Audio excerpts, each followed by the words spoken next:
My name's Davey Todd, and today I'm here at RaceWorld Studio answering some questions about TT3.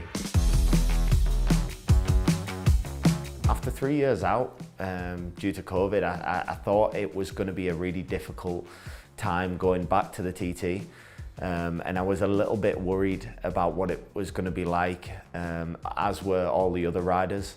But that was where, again, the TT game came in for me, was playing that a lot, doing the virtual TT when we had lockdown over in England.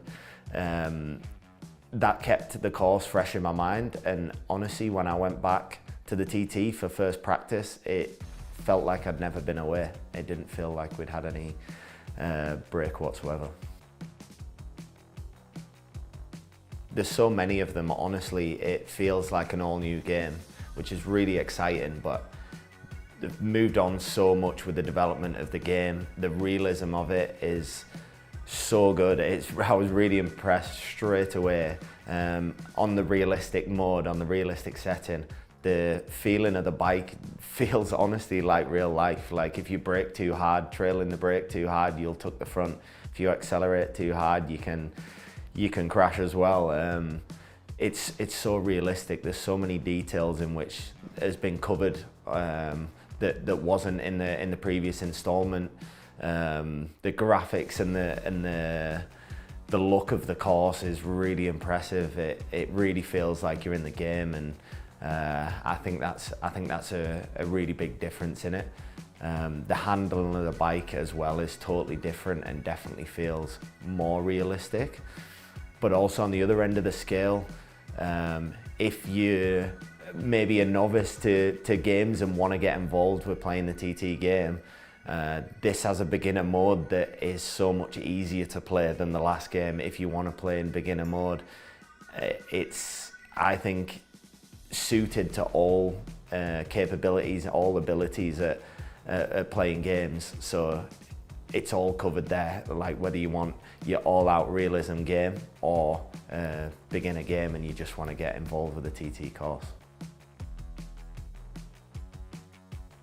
Originally, I used the TT game to learn the course, and I really spent a lot of hours playing the game, a lot of hours. But now I definitely still use it to play the game, not as much as I used to, because I was playing it every single day back in 2017 and 18. But it's still a really big part of my preparation for going to the Isle of Man TT, to use the game to keep the course fresh in my mind and know where all the bumps are, all the corners, and it really is a big part of my run up to the TT using the game. I like going on alone sometimes, but normally, as you can imagine, I'm pretty competitive, given that my job is to race against people. I always like to race against people, whether it's online against random guys, which is usually pretty fun because given my name on online on PlayStation, people recognise you pretty quick, and it's funny, you get chatting to some different TT fans. But yeah, I definitely love the competition. I think the new open world feature is a really cool addition to the game. I know everybody likes going on free roam from time to time. It's less stressful. You can just go on and have a little bit of fun messing around with a bike, seeing if you can do some wheelies and fun stuff, like honestly like riders like doing in real life. We like to just go on free roam and cruise around sometimes as well. Honestly, for me, it's really cool to be involved in the last two TT games.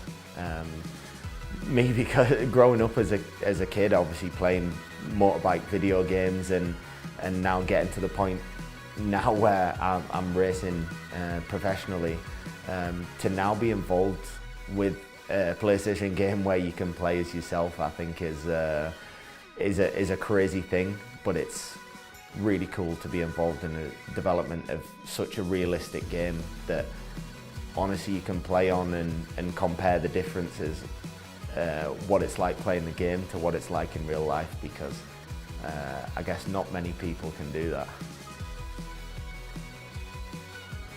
Last year was honestly a tough one. Obviously, it went really well. I got my first podium at the TT, which was a dream come true, really. But also, practice was a really good time for me. I was feeling good and riding good, and given some issues that we had, some tyre issues that we had in the first race, it put a little bit of a dampener on my race week, and the results were maybe not what I expected after practice week. So I was really happy, don't get me wrong, but I know more is possible for next year.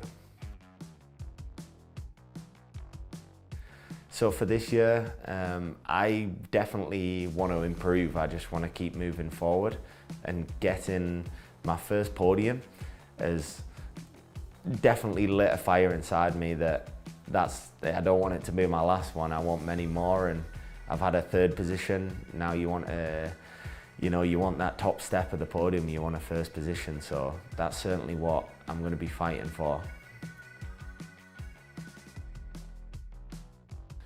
I give a few people a bit of advice on coming to the TT for the first time to learning the course and stuff like that, because the most important part of racing the Isle of Man TT is learning the course.